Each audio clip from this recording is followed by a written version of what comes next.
अगर तुम्हारे पास पैसे नहीं हैं और तुम जिंदगी भर तंगहाली में जी रहे हो, तो इसकी असली वजह तुम्हारे अंदर ही छुपी हुई है। चाणक्य कहते थे कि इंसान की कुछ गंदी आदतें और बेकार की सोच ही उसे हमेशा गरीब बनाए रखती हैं। अगर तुम इन आदतों को छोड़ दो तो अमीर बनने से तुम्हें कोई नहीं रोक सकता। यह सिर्फ चाणक्य की नीति नहीं, बल्कि कामयाबी का पक्का तरीका है। यह बातें तुम्हें आईना दिखाएंगी। अब फैसला तुम्हारे हाथ में है। क्या तुम खुद को बदलने के लिए तैयार हो? आज मैं तुमसे एक बहुत जरूरी बात करने वाला हूं। ऐसी बात जो अगर समझ में आ गई तो तुम्हारी जिंदगी बदल जाएगी। दोस्तों, इस वीडियो को अंत तक जरूर देखना। आपकी सभी समस्याओं का हल इस वीडियो में छिपा है। अगर आपको हमारी यह मेहनत पसंद आई हो तो इस वीडियो को लाइक करके चैनल को सब्सक्राइब जरूर कीजिए और कमेंट में हमें यह जरूर बताइए कि आप यह वीडियो कहां से देख रहे हैं। चलिए वीडियो में आगे बढ़ते हैं। गरीबी कोई सजा नहीं है, बल्कि यह तुम्हारी कमजोरियों और बुरी आदतों का नतीजा है। चाणक्य, जिन्हें भारत का सबसे बड़ा विद्वान और जबरदस्त रणनीतिकार माना जाता है, उन्होंने सालों पहले ही यह बात समझ ली थी कि इंसान की गरीबी का असली कारण उसकी किस्मत या हालात नहीं, बल्कि उसकी सोच और आदतें होती हैं। सोचो, अगर तुम रोज वही गलतियां करते रहोगे तो क्या कभी जिंदगी बदल सकती है? अगर तुम अमीर बनने के सपने देख रहे हो लेकिन खुद की आदतों और सोच पर काम नहीं कर रहे, तो क्या सच में तुम्हारे सपने पूरे होंगे? नहीं। पैसा होना सिर्फ ऐशो आराम के लिए नहीं होता। पैसा तुम्हें वह ताकत देता है जिससे तुम अपने परिवार, समाज और देश के लिए कुछ बड़ा कर सकते हो। चाणक्य ने कहा था, धन से बड़ा कोई मित्र नहीं और धन से बड़ा कोई शत्रु भी नहीं। अगर धन सही इंसान के हाथ में हो तो समाज का भला करता है, और गलत हाथों में पड़ जाए तो विनाश लाता है। इसीलिए गरीब रहना कोई विकल्प नहीं है। गरीबी को हराना तुम्हारी जिम्मेदारी है। आज मैं तुम्हें उन 3 बुरी आदतों और गलत सोच के बारे में बताने वाला हूं जो तुम्हें अमीर बनने से रोक रही हैं। अगर तुम इन्हें पहचान कर छोड़ दोगे तो तुम्हारी जिंदगी में ऐसा बदलाव आएगा जिसकी तुमने कभी यह सिर्फ ज्ञान नहीं, यह तुम्हारे जीवन की सबसे बड़ी क्रांति साबित हो सकती। क्या तुम जानते हो कि दुनिया के 80% लोग इसलिए गरीब रहते हैं क्योंकि वह अपनी गलत आदतों को सही मानते हैं? वह कभी अपने अंदर झांक कर यह देखने की कोशिश नहीं करते कि उनकी असली कमजोरी क्या है। क्या तुम्हें डर नहीं लगता कि अगर तुमने अभी खुद को नहीं बदला तो आने वाले 10 सालों में तुम कहां खड़े होंगे? क्या तुम चाहते हो कि तुम्हारे बच्चे भी उसी गरीबी में जिए जिससे तुम गुजर रहे हो? अगर तुम्हारा जवाब नहीं है तो यही वक्त है जागने का। तुम्हें अभी इसी वक्त खुद को बदलना होगा। आज मैं तुमसे एक ऐसी सच्चाई कहने वाला हूं जो शायद तुम्हें चुभे, लेकिन यही सच्चाई तुम्हारी जिंदगी बदल सकती है। अमीर और गरीब के बीच का सबसे बड़ा फर्क यह है कि अमीर लोग अपने समय का सही इस्तेमाल करते हैं, जबकि गरीब लोग अपना समय बेकार चीजों में बर्बाद कर देते हैं। चाणक्य कहते थे, समय का सही उपयोग ही सफलता की कुंजी है। जो इंसान अपने समय की कद्र नहीं करता, वह खुद की कद्र नहीं करता। अब सवाल यह उठता है कि क्या तुम सच में अपने समय का सही उपयोग कर रहे हो या फिर दिन भर बेकार की चीजों में उलझे रहते हो? समय की बर्बादी के 3 बड़े कारण हैं। पहला, बेकार की आदतें और फालतू मनोरंजन, सोशल मीडिया, टीवी सीरियल, घंटों मोबाइल स्क्रॉल करना, यह सब चीजें तुम्हारा समय बर्बाद कर रही हैं। सोचो, अगर तुम रोज 4-5 घंटे इन चीजों में खराब कर रहे हो तो साल भर में यह 1500 घंटे होते हैं। क्या तुम जानते हो कि इतने समय में तुम एक नई स्किल सीख सकते थे, कोई बिजनेस शुरू कर सकते थे, या एक नई नौकरी के लिए खुद को तैयार कर सकते थे? चाणक्य का एक और मंत्र है, जो इंसान छोटी छोटी चीजों में अपना समय गंवाता है वह जीवन में बड़े लक्ष्य कभी हासिल नहीं कर सकता। इसका समाधान यह है कि तय करो कि दिन में कितने घंटे इन चीजों के लिए खर्च करने हैं। एक समय सीमा बनाओ और उससे ज्यादा वक्त इन बेकार चीजों में मत गवा। दूसरा बड़ा कारण है योजना की कमी। जब तुम्हारे पास कोई प्लान ही नहीं होगा कि दिन भर क्या करना है, तो तुम अपना समय यूं ही खराब कर दोगे। चाणक्य कहते थे, बिना योजना के काम करने वाला इंसान अंधे की तरह भटकता है और उसे सिर्फ असफलता ही मिलती है। इसका समाधान यह है कि हर दिन की शुरुआत एक पक्की योजना के साथ करो।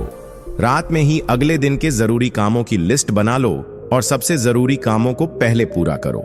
तीसरा बड़ा कारण है आलस और टाल मटोल। आज नहीं, कल कर लेंगे। यह सबसे बड़ा जहर है जो तुम्हें गरीब बनाए रखता है। आलस तुम्हारे समय को चुपचाप चुरा लेता है और तुम्हें इसका एहसास भी नहीं होता। चाणक्य ने कहा था, जिसने आलस को हरा दिया उसने जिंदगी की आधी जंग जीत ली। इसका हल यह है कि टाल मटोल करने की आदत को खत्म करो। जो काम है उसे अब भी करो, चाहे वह कितना भी मुश्किल लगे। एक छोटा कदम अभी उठाओ, धीरे धीरे यह तुम्हारी आदत बन जाएगी। समय ही असली धन है। अगर तुम हर घंटे की कीमत समझ जाओगे तो अमीर बनने की राह आसान हो जाएगी। सोचो, एक अमीर आदमी के पास भी 24 घंटे होते हैं और तुम्हारे पास भी। फर्क बस इतना है कि वह अपने समय का सही इस्तेमाल करता है और तुम उसे बर्बाद कर देते हो। चाणक्य का मंत्र है, एक भी क्षण बेकार मत जाने दो। जितना सही तरीके से समय का उपयोग करोगे, सफलता उतनी ही करीब आएगी। अब मैं तुम्हें एक कहानी सुनाता हूं जो तुम्हें झकझोर कर रख देगी। पुराने समय में एक गरीब लड़का था जो दिन भर बेकार घूमता रहता था। उसके पास समय तो था, लेकिन वह उसे बर्बाद कर देता था। एक दिन एक बुजुर्ग ने उसे समझाया, बेटा, समय की बर्बादी ही गरीबी की जड़ है। अगर आज का समय सही जगह लगाओगे तो कल तुम्हारी किस्मत बदल जाएगी। उस लड़के ने बुजुर्ग की बात मानी और हर दिन अपना समय ज्ञान अर्जित करने, नई स्किल सीखने और मेहनत करने में लगाया। धीरे धीरे उसका जीवन बदल गया। अगर तुम सच में अमीर बनना चाहते हो तो आज से अभी से तय करो कि तुम्हारा हर एक घंटा तुम्हें अमीर बनने के करीब ले जाएगा। याद रखो, आज का सही समय निवेश तुम्हारे कल का उज्जवल भविष्य है। लेकिन कई बार हम खुद को अमीर बनने से रोक लेते हैं और हमें इसका एहसास भी नहीं होता। दोस्तों, इस वीडियो को अंत तक जरूर देखना। आपकी सभी समस्याओं का हल इस वीडियो में छिपा है। अगर आपको हमारी यह मेहनत पसंद आई हो तो इस वीडियो को लाइक करके चैनल को सब्सक्राइब जरूर कीजिए और कमेंट में हमें यह जरूर बताइए कि आप यह वीडियो कहां से देख रहे हैं। चलिए वीडियो में आगे बढ़ते हैं। गरीब बने रहने की सबसे बड़ी वजह है फिजूल खर्ची। छोटी छोटी चीजें जो हमें सस्ती लगती, वही धीरे धीरे हमारी जेब खाली कर देती हैं। चाणक्य कहते थे, एक एक पैसा इकट्ठा करके ही व्यक्ति बड़ा धन अर्जित करता है, लेकिन जो व्यक्ति फिजूल खर्ची करता है वह कभी अमीर नहीं बन सकता। सोचो, अगर तुम्हारी कमाई का बड़ा हिस्सा अनावश्यक चीजों पर खर्च हो रहा है तो अमीर बनने का सपना सिर्फ सपना ही रहेगा। फिजूल खर्ची के 3 बड़े कारण हैं। पहला, जरूरत और इच्छा में फर्क न समझना। यह चीज मुझे चाहिए और यह चीज जरूरी है, इन दोनों में बहुत फर्क है। ज्यादातर लोग अपनी इच्छाओं को जरूरत मानकर पैसे खर्च कर देते हैं। महंगे मोबाइल, कपड़े, पार्टियां, घूमना फिरना, यह सब जरूरत नहीं, सिर्फ इच्छाएं हैं। सोचो, अगर तुम्हारे पास पैसे की कमी नहीं होती, फिर भी तुम इन्हें ऐसी चीजों पर क्यों बर्बाद कर देते हो जिनसे तुम्हारा भविष्य नहीं बनता? इसका समाधान है कि हर खर्च से पहले खुद से पूछो, क्या यह जरूरी है? इच्छाओं को कंट्रोल करो और जब तक अतिरिक्त धन ना हो, फिजूल चीजों पर खर्च मत करो। दूसरा बड़ा कारण है दिखावा। लोग अक्सर दूसरों को खुश करने या खुद को बड़ा दिखाने के लिए खर्च करते हैं, लेकिन याद रखो, दिखावे से कभी अमीरी नहीं आती, यह तुम्हें और गरीब बना देती है। चाणक्य का सिद्धांत है कि जो व्यक्ति अपनी आय से ज्यादा खर्च करता है वह कभी अमीर नहीं बन सकता। इसका हल यह है कि दिखावे के लिए खर्च करना बंद करो और अपने पैसे को उन चीजों में लगाओ जो तुम्हारे भविष्य को बेहतर बनाए। अगर तुम्हारे पास पैसों की बचत और निवेश की आदत नहीं है तो यह भी एक बड़ा कारण है कि तुम अमीर नहीं बन सकते। चाणक्य ने कहा था कि धन की सुरक्षा करना उतना ही जरूरी है जितना उसे कमाना। तुम्हें क्या करना चाहिए? हर महीने अपनी कमाई का 20% हिस्सा बचाओ, बचत को सही जगह निवेश करो ताकि पैसा और पैसा बनाए। पुराने समय में एक व्यापारी का बेटा बहुत अमीर घर में पैदा हुआ, लेकिन वह छोटी छोटी बातों पर फिजूल खर्ची करता था। महंगे कपड़े, घोड़े, दोस्तों के साथ दावत। उसके पिता ने उसे चेतावनी दी, बेटा, धन का सम्मान करो वरना एक दिन तुम्हारे पास कुछ नहीं बचेगा। लेकिन बेटे ने उनकी बात नहीं मानी कुछ सालों बाद व्यापार में घाटा हुआ और घर की स्थिति बिगड़ गई। पैसा था नहीं और आदतें फिजूल खर्ची की थीं। धीरे धीरे वह कर्ज में डूबता गया। यह कहानी हमें एक बड़ा सबक देती है कि अगर तुम पैसों की कदर नहीं करोगे तो एक दिन पैसा तुम्हें छोड़कर चला जाएगा। पैसों की सही कदर कैसे करें? हर महीने के खर्च का बजट बनाओ, देखो पैसा कहां जा रहा है और गैर जरूरी खर्चों को खत्म करो। जितना कमाते हो उसमें से पहले खुद को बचत दो, फिर दूसरों को निवेश करो। सोने, जमीन या बिजनेस में जो पैसा बेकार पड़ा है उसे काम का पर लगाओ। याद रखो, पैसा कमाना आसान नहीं है, लेकिन उसे बर्बाद करना बहुत आसान है। अगर तुम अपनी फिजूल खर्ची पर काबू पा लोगे तो अमीर बनने का पहला बड़ा कदम उठाओगे। चाणक्य ने हजारों साल पहले कहा था और यह आज भी सच है, धन को कमा भी सकते हो, बढ़ा भी सकते हो, पर इसकी बर्बादी कभी मत करो। अब तुम्हारे हाथ में है कि तुम अपने पैसों का सम्मान करोगे या उन्हें यूं ही बहा दोगे। जिंदगी में संगत का बहुत बड़ा असर होता है। अगर तुम सही लोगों के साथ साथ रहोगे तो वे तुम्हें प्रेरित करेंगे और आगे बढ़ने का रास्ता दिखाएंगे। लेकिन अगर तुम गलत संगत में फंस गए तो यह तुम्हारे भविष्य को खत्म कर सकती है। चाणक्य का मंत्र है, मूर्ख व्यक्ति के साथ मित्रता करना स्वयं को संकट में डालने जैसा है। बुद्धिमान व्यक्ति की संगत तुम्हें अमीरी और सफलता की ओर ले जाती है।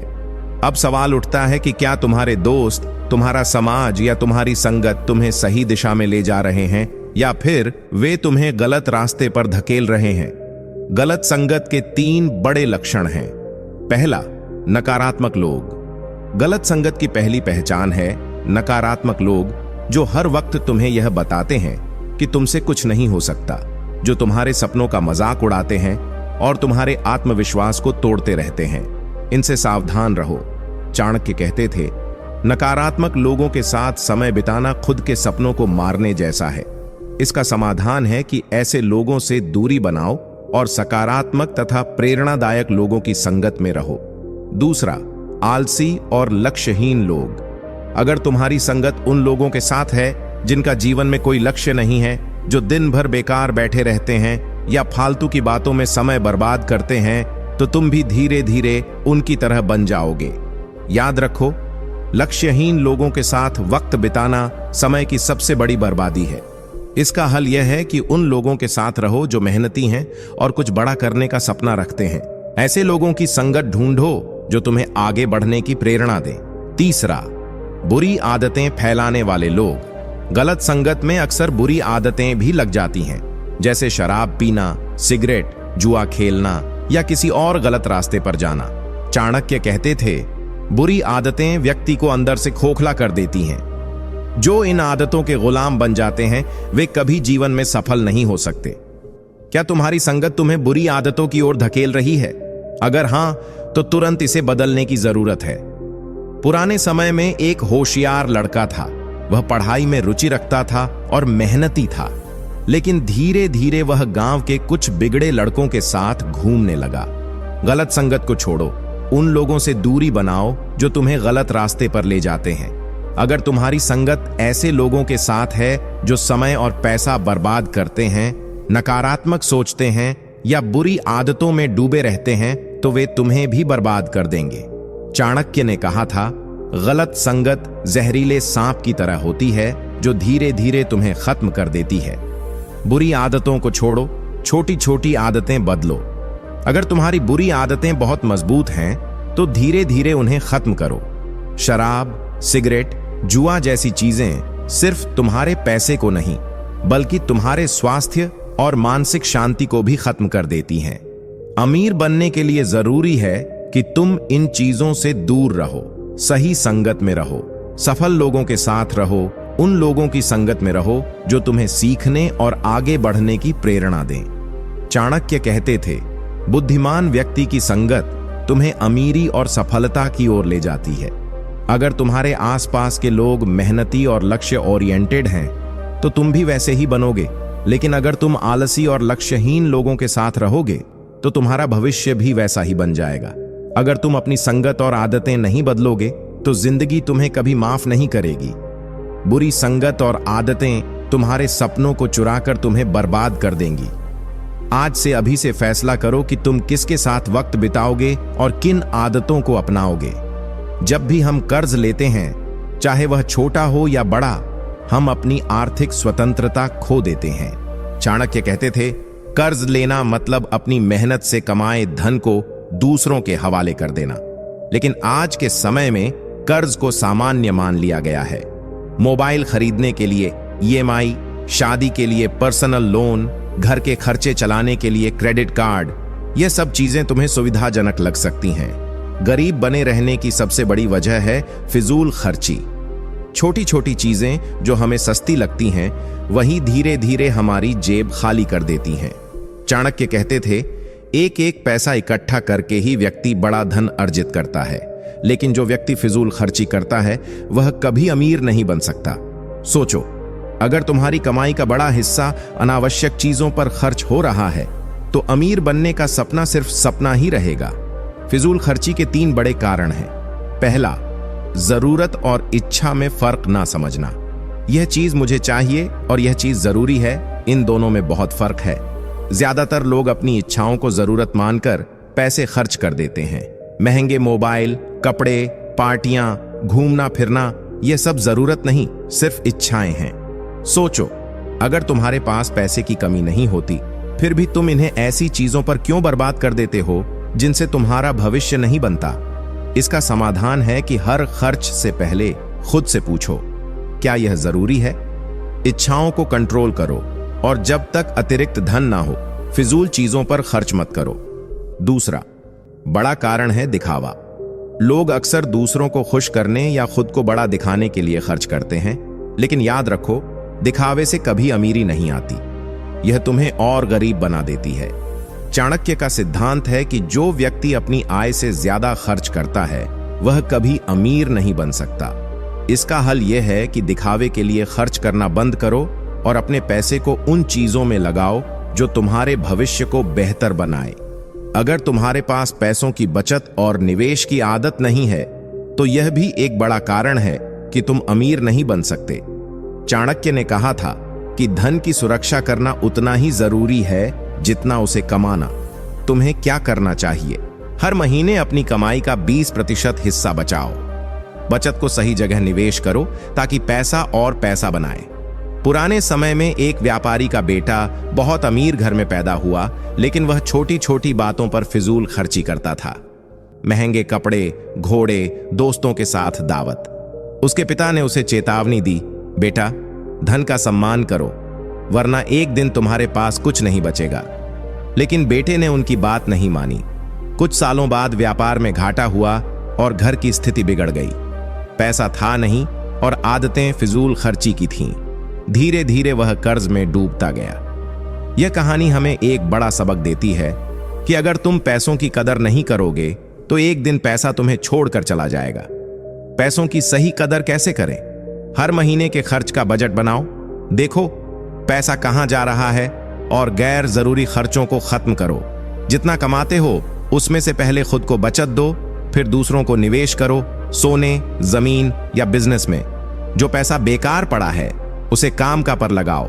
याद रखो, पैसा कमाना आसान नहीं है, लेकिन उसे बर्बाद करना बहुत आसान है। अगर तुम अपनी फिजूल खर्ची पर काबू पा लोगे, तो अमीर बनने का पहला बड़ा कदम उठाओगे। चाणक्य ने हजारों साल पहले कहा था, और यह आज भी सच है, धन को कमा भी सकते हो, बढ़ा भी सकते हो, पर इसकी बर्बादी कभी मत करो। अब तुम्हारे हाथ में है कि तुम अपने पैसों का सम्मान करोगे या उन्हें यूं ही बहा दोगे। जिंदगी में संगत का बहुत बड़ा असर होता है। अगर तुम सही लोगों के साथ रहोगे तो वे तुम्हें प्रेरित करेंगे और आगे बढ़ने का रास्ता दिखाएंगे। लेकिन अगर तुम गलत संगत में फंस गए तो यह तुम्हारे भविष्य को खत्म कर सकती है। चाणक्य का मंत्र है, मूर्ख व्यक्ति के साथ मित्रता करना स्वयं को संकट में डालने जैसा है। बुद्धिमान व्यक्ति की संगत तुम्हें अमीरी और सफलता की ओर ले जाती है। अब सवाल उठता है कि क्या तुम्हारे दोस्त, तुम्हारा समाज या तुम्हारी संगत तुम्हें सही दिशा में ले जा रहे हैं, या फिर वे तुम्हें गलत रास्ते पर धकेल रहे हैं। गलत संगत के 3 बड़े लक्षण हैं। पहला, नकारात्मक लोग। गलत संगत की पहली पहचान है नकारात्मक लोग, जो हर वक्त तुम्हें यह बताते हैं कि तुमसे कुछ नहीं हो सकता, जो तुम्हारे सपनों का मजाक उड़ाते हैं और तुम्हारे आत्मविश्वास को तोड़ते रहते हैं। इनसे सावधान रहो। चाणक्य कहते थे कि नकारात्मक लोगों के साथ समय बिताना खुद के सपनों को मारने जैसा है। इसका समाधान है कि ऐसे लोगों से दूरी बनाओ और सकारात्मक तथा प्रेरणादायक लोगों की संगत में रहो। दूसरा, आलसी और लक्ष्यहीन लोग। अगर तुम्हारी संगत उन लोगों के साथ है जिनका जीवन में कोई लक्ष्य नहीं है, जो दिन भर बेकार बैठे रहते हैं या फालतू की बातों में समय बर्बाद करते हैं, तो तुम भी धीरे धीरे उनकी तरह बन जाओगे। याद रखो, लक्ष्यहीन लोगों के साथ वक्त बिताना समय की सबसे बड़ी बर्बादी है। इसका हल यह है कि उन लोगों के साथ रहो जो मेहनती हैं और कुछ बड़ा करने का सपना रखते हैं। ऐसे लोगों की संगत ढूंढो जो तुम्हें आगे बढ़ने की प्रेरणा दें। तीसरा, बुरी आदतें फैलाने वाले लोग। गलत संगत में अक्सर बुरी आदतें भी लग जाती हैं, जैसे शराब पीना, सिगरेट, जुआ खेलना या किसी और गलत रास्ते पर जाना। चाणक्य कहते थे कि बुरी आदतें व्यक्ति को अंदर से खोखला कर देती हैं। जो इन आदतों के गुलाम बन जाते हैं, वे कभी जीवन में सफल नहीं हो सकते। क्या तुम्हारी संगत तुम्हें बुरी आदतों की ओर धकेल रही है? अगर हां, तो तुरंत इसे बदलने की जरूरत है। पुराने समय में एक होशियार लड़का था। वह पढ़ाई में रुचि रखता था और मेहनती था, लेकिन धीरे धीरे वह गांव के कुछ बिगड़े लड़कों के साथ घूमने लगा। गलत संगत को छोड़ो। उन लोगों से दूरी बनाओ जो तुम्हें गलत रास्ते पर ले जाते हैं। अगर तुम्हारी संगत ऐसे लोगों के साथ है जो समय और पैसा बर्बाद करते हैं, नकारात्मक सोचते हैं या बुरी आदतों में डूबे रहते हैं, तो वे तुम्हें भी बर्बाद कर देंगे। चाणक्य ने कहा था कि गलत संगत जहरीले सांप की तरह होती है, जो धीरे धीरे तुम्हें खत्म कर देती है। बुरी आदतों को छोड़ो, छोटी छोटी आदतें बदलो। अगर तुम्हारी बुरी आदतें बहुत मजबूत हैं, तो धीरे धीरे उन्हें खत्म करो। शराब, सिगरेट, जुआ जैसी चीजें सिर्फ तुम्हारे पैसे को नहीं, बल्कि तुम्हारे स्वास्थ्य और मानसिक शांति को भी खत्म कर देती हैं। अमीर बनने के लिए जरूरी है कि तुम इन चीजों से दूर रहो, सही संगत में रहो, सफल लोगों के साथ रहो, उन लोगों की संगत में रहो जो तुम्हें सीखने और आगे बढ़ने की प्रेरणा दें। चाणक्य कहते थे कि बुद्धिमान व्यक्ति की संगत तुम्हें अमीरी और सफलता की ओर ले जाती है। अगर तुम्हारे आसपास के लोग मेहनती और लक्ष्य ओरिएंटेड हैं, तो तुम भी वैसे ही बनोगे। लेकिन अगर तुम आलसी और लक्ष्यहीन लोगों के साथ रहोगे, तो तुम्हारा भविष्य भी वैसा ही बन जाएगा। अगर तुम अपनी संगत और आदतें नहीं बदलोगे, तो जिंदगी तुम्हें कभी माफ नहीं करेगी। बुरी संगत और आदतें तुम्हारे सपनों को चुराकर तुम्हें बर्बाद कर देंगी। आज से, अभी से फैसला करो कि तुम किसके साथ वक्त बिताओगे और किन आदतों को अपनाओगे। जब भी हम कर्ज लेते हैं, चाहे वह छोटा हो या बड़ा, हम अपनी आर्थिक स्वतंत्रता खो देते हैं। चाणक्य कहते थे कि कर्ज लेना मतलब अपनी मेहनत से कमाए धन को दूसरों के हवाले कर देना। लेकिन आज के समय में कर्ज को सामान्य मान लिया गया है। मोबाइल खरीदने के लिए EMI, शादी के लिए पर्सनल लोन, घर के खर्चे चलाने के लिए क्रेडिट कार्ड, यह सब चीजें तुम्हें सुविधाजनक लग सकती हैं, लेकिन असल में यह तुम्हें एक ऐसे जाल में फंसा देती हैं जिससे बाहर निकलना मुश्किल हो जाता है। ब्याज का बोझ। जब तुम कर्ज ले लेते हो, तो सिर्फ मूलधन नहीं चुकाते, बल्कि उस पर ब्याज भी चुकाते हो। मान लो तुमने लाख का कर्ज लिया और ब्याज दर 12% है, तो साल के अंत में तुम्हें 12,000 अतिरिक्त चुकाने होंगे। यह पैसा तुम्हारे भविष्य के निवेश का हिस्सा हो सकता था, लेकिन अब यह दूसरों की जेब में जा रहा है। मानसिक दबाव। चाणक्य कहते थे कि जिस पर कर्ज है, वह रात को चैन से नहीं सो सकता। कर्ज का मानसिक तनाव तुम्हारी रचनात्मकता और प्रोडक्टिविटी को खत्म कर देता है। तुम सिर्फ कर्ज चुकाने की चिंता में उलझे रहते हो, न कि अपनी संपत्ति बढ़ाने में। भविष्य की योजना का नुकसान। कर्ज लेने से तुम अपने भविष्य के लिए सेविंग्स और इन्वेस्टमेंट नहीं कर पाते। हर महीने की EMI तुम्हारे पैसे का बड़ा हिस्सा खा जाती है। अमीर बनने के लिए जो सबसे जरूरी है, बचत और निवेश, वह कर्ज के कारण असंभव हो जाता है। दिखावे के लिए कर्ज लेना। आज के समय में बहुत से लोग अपनी हैसियत से ऊपर उठकर जीने की कोशिश करते हैं। नया फोन चाहिए, लेकिन पैसा नहीं है तो EMI पर ले लिया। शादी में धूमधाम करनी है तो पर्सनल लोन ले लिया। चाणक्य ने कहा था कि दिखावे का जीवन इंसान को कर्ज में डुबो देता है। अपनी जरूरतों और इच्छाओं में फर्क करना सीखो। पहले बचत करो, फिर खरीदारी करो। फिजूल खर्ची के लिए कर्ज लेना, कई बार लोग अपनी गैर जरूरी इच्छा को पूरा करने के लिए कर्ज लेते हैं। बड़े टीवी की जरूरत नहीं, फिर भी खरीद लिया। घूमने जाना है तो क्रेडिट कार्ड का इस्तेमाल कर लिया। यह आदत तुम्हारी आर्थिक स्थिति को कमजोर कर देती है। चाणक्य कहते थे कि जो फिजूल खर्ची करता है वह हमेशा गरीबी में रहता है। खर्च करने से पहले सोचो कि क्या यह वाकई जरूरी है। अपने खर्चों का बजट बनाओ और उसे फॉलो करो। कर्ज पर कर्ज लेना यह सबसे खतरनाक आदत है। एक कर्ज चुकाने के लिए दूसरा कर्ज लेना, इससे कर्ज का बोझ बढ़ता जाता है और अंत में तुम दिवालिया हो जाते हो। कर्ज लेने से बचो। अगर कर्ज लेना जरूरी हो तो उसे जल्दी चुकाने की योजना बनाओ। आय के अनुसार खर्च करो। आमदनी अठन्नी, खर्चा रुपया वाली आदत छोड़ो। अपनी कमाई के अनुसार खर्च करने की आदत डालो। बचत को प्राथमिकता दो। दोस्तों, इस वीडियो को अंत तक जरूर देखना। आपकी सभी समस्याओं का हल इस वीडियो में छिपा है। अगर आपको हमारी यह मेहनत पसंद आई हो तो इस वीडियो को लाइक करके चैनल को सब्सक्राइब जरूर कीजिए और कमेंट में हमें यह जरूर बताइए कि आप यह वीडियो कहां से देख रहे हैं। चलिए वीडियो में आगे बढ़ते हैं। चाणक्य कहते थे कि जो व्यक्ति बचत नहीं करता वह हमेशा दूसरों पर निर्भर रहता है। हर महीने अपनी आय का कम से कम 20% बचाने की कोशिश करो। कर्ज चुकाने की योजना बनाओ। अगर कर्ज है तो उसे प्राथमिकता के साथ चुका। सबसे पहले उन कर्ज को चुकाओ जिन पर ब्याज दर ज्यादा है। निवेश करना सीखो। अपनी बचत को सही जगह निवेश करो। सही निवेश तुम्हें भविष्य में कर्ज से बचा सकता है। एक प्रेरणादायक कहानी, कर्ज से अमीरी तक का सफर। एक छोटे गांव में रमेश नाम का व्यक्ति रहता था। उसने शादी और घर के लिए बहुत सारा कर्ज ले रखा था। हर महीने उसकी आधी कमाई कर्ज चुकाने में चली जाती थी। एक दिन उसने चाणक्य की नीति पढ़ी। फैसला किया कि वह अपनी आदतें बदलेगा। उसने फिजूल खर्ची बंद की, अपनी आय का 30% बचाने लगा। धीरे धीरे उसने सारा कर्ज चुका दिया। कुछ सालों बाद रमेश ने अपनी बचत को एक बिजनेस में निवेश किया और वह करोड़पति बन गया। यह कहानी हमें सिखाती है कि कर्ज से निकलना मुश्किल है, लेकिन नामुमकिन नहीं। सही रणनीति और मजबूत इच्छा शक्ति से तुम अपनी आर्थिक स्थिति बदल सकते हो। कर्ज तुम्हें अमीर बनने से रोकने वाली सबसे बड़ी बाधा है। अगर तुम इसे छोड़ सकते हो तो तुम्हारे जीवन में सफलता और संपत्ति का द्वार खुल सकता है। आज ही फैसला करो कि तुम कर्ज के जाल से निकलोगे और अपनी आर्थिक आजादी की ओर कदम बढ़ाओ। समय ही वह चीज है जो सबसे कीमती है। एक बार जो समय चला गया वह कभी वापस नहीं आता। पैसा खोकर तुम उसे फिर कमा सकते हो, लेकिन समय खोकर उसे वापस नहीं पा सकते। यह सीखने की आदत ही तुम्हें अमीर बना सकती है। सफल लोग हमेशा कुछ न कुछ नया सीखते रहते हैं। नई स्किल्स सीखो, अच्छी किताबें पढ़ो और अपनी क्षमताओं को निखारो।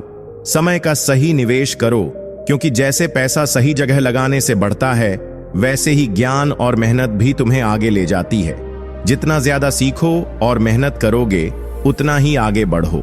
जो समय के साथ नहीं चलता वह समय से पीछे छूट जाता है। नई तकनीकों और ट्रेंड्स को सीखो, खुद को अपडेट रखो। चाणक्य कहते थे कि जो व्यक्ति बदलते समय के अनुसार खुद को ढाल लेता है वही जीवन में सफल होता है। प्राचीन भारत में एक युवा व्यक्ति था जिसका नाम अरुण था। वह दिन भर दोस्तों के साथ समय बर्बाद करता और सोचता कि कल से मेहनत करेगा। उसके पिता उसे बार बार समझाते, लेकिन वह ध्यान नहीं देता। एक दिन उसके पिता ने उसे चाणक्य की नीति समझाई। समय का सही उपयोग करो, वरना पछताना पड़ेगा। अरुण ने उस दिन से अपनी आदतें बदली। उसने सुबह जल्दी उठना शुरू किया और हर दिन कुछ नया सीखने का प्रण लिया। कुछ सालों बाद वह एक सफल व्यापारी बन गया, जबकि उसके दोस्त अभी भी वही पुरानी जिंदगी जी रहे थे। यह कहानी हमें सिखाती है कि समय का सही उपयोग करने वाला ही जीवन में सफल और अमीर बनता है। समय सबसे बड़ा गुरु और सबसे बड़ी संपत्ति है। अगर तुम इसे बर्बाद करते रहोगे तो कभी अपने सपनों को पूरा नहीं कर पाओगे। आज ही फैसला करो कि तुम समय की कद्र करोगे। हर मिनट को सही जगह लगाओ, क्योंकि यही तुम्हें अमीर बना सकता है।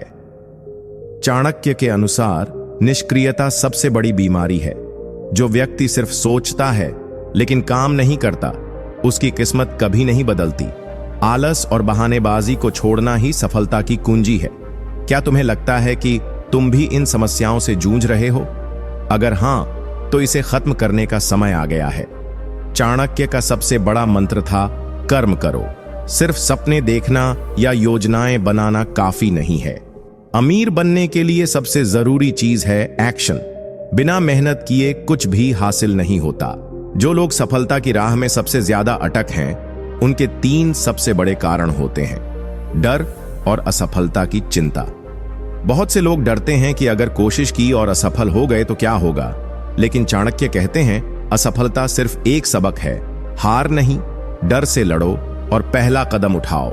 बहानेबाजी की आदत, समय नहीं है, पैसे नहीं है, कल से शुरू करूंगा, यह सबसे बड़े बहाने हैं जो लोगों को रोकते हैं। चाणक्य कहते हैं जो व्यक्ति बहाने बनाता है वह कभी अपने लक्ष्य तक नहीं पहुंचता। खुद से ईमानदार रहो और जो भी संसाधन तुम्हारे पास हैं उनसे शुरुआत करो। अनुशासन की कमी, बिना अनुशासन के सफलता असंभव है। चाणक्य के शब्दों में अनुशासित व्यक्ति के लिए कोई भी लक्ष्य असंभव नहीं है। हर दिन का एक टाइम टेबल बनाओ और अनुशासन को जीवन का हिस्सा बनाओ। छोटी शुरुआत करो और सही फैसले लेना सीखो। जो अवसर तुम्हारे पास हैं उनका तुरंत फायदा उठाओ। एक प्रेरणादायक कहानी है। प्राचीन भारत के एक गांव में विजय नाम का एक युवक था। वह हमेशा अमीर बनने के सपने देखता, लेकिन कुछ करता नहीं था। उसका दिन बस योजनाएं बनाने में बीतता और वह कहता, कल से शुरू करूंगा। एक दिन गांव में एक विद्वान आए और विजय से कहा, किसी भी सफलता की शुरुआत पहला कदम उठाने से होती है। यह सुनकर विजय ने उसी दिन से छोटे छोटे काम शुरू किए। हर दिन कुछ नया सीखा, मेहनत की, बहाने बनाना छोड़ दिया। कुछ सालों बाद विजय न केवल सफल हुआ, बल्कि गांव का सबसे अमीर व्यक्ति बन गया। सपने देखना जरूरी है, लेकिन उन्हें पूरा करने के लिए मेहनत करना उससे भी ज्यादा जरूरी है। अब समय आ गया है कि निष्क्रियता को खत्म किया जाए। चाणक्य का यह मूल मंत्र याद रखो, कर्म करो, मेहनत करो और अपने लक्ष्य की ओर बढ़ते रहो। जो सिर्फ सोचता रहता है वह खाली हाथ रहता है, लेकिन जो मेहनत करता है, समय का सही उपयोग करता है, वही अमीर बनता है। अब सवाल यह है, क्या तुम आज से निष्क्रियता को खत्म करोगे और अपने सपनों को साकार करने की दिशा में पहला कदम उठाओगे? याद रखो, हर छोटा कदम तुम्हें मंजिल के करीब ले जाएगा। कर्म ही तुम्हारे भाग्य को बदल सकता है। आज ही संकल्प लो कि अपने जीवन में निष्क्रियता का अंत करोगे और चाणक्य नीति को अपने जीवन का हिस्सा बनाओ। सफलता तुम्हारी प्रतीक्षा कर रही है। अगर यह वीडियो प्रेरणादायक लगी तो चैनल को सब्सक्राइब करो और घंटी दबाओ। यहां तुम्हें चाणक्य नीति से जुड़े हर वह ज्ञान की बातें मिलेंगी जो तुम्हारे जीवन को एक नई दिशा देंगी। नई वीडियो, नई प्रेरणा और सफलता की ओर एक नया कदम। याद रखो, सिर्फ देखने से कुछ नहीं होगा। सीखो और आगे बढ़ो, क्योंकि चाणक्य की बातें तुम्हारा भाग्य बदल सकती हैं। मेहनत का फल मीठा होता है।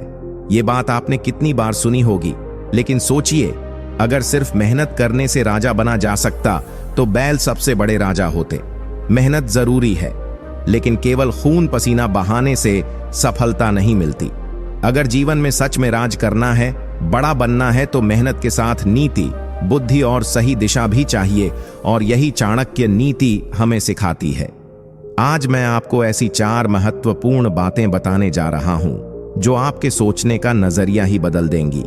अगर आपने इन्हें समझ लिया तो यह आपकी जिंदगी का सबसे बड़ा टर्निंग पॉइंट साबित होगा। एक कारीगर दिन रात मेहनत करता है, अपना खून पसीना बहाकर इमारत खड़ी करता है, लेकिन अंत में राजा उसी महल में रहता है, कारीगर नहीं। ऐसा क्यों होता है? क्योंकि मेहनत करने वाला सिर्फ आदेशों का पालन करता है।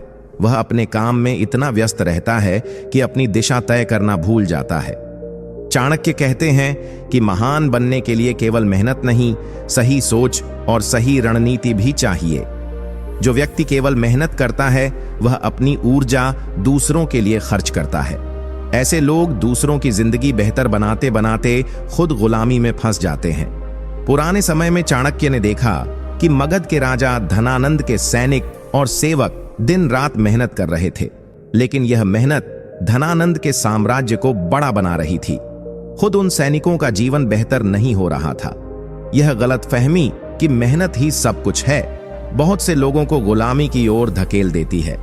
आपने भी सुना होगा कि कड़ी मेहनत करो सफलता मिल जाएगी, लेकिन क्या यह सच है? कड़ी मेहनत से आप नौकरी पा सकते हैं, पर कंपनी के मालिक नहीं बन सकते।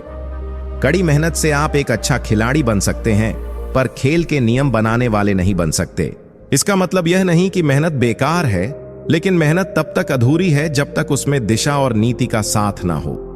जो व्यक्ति सिर्फ मेहनत करता है वह हमेशा किसी और के लिए काम करता रहेगा। राजा और गुलाम में यही फर्क होता है। गुलाम सिर्फ आदेश मानता है, राजा आदेश देता है।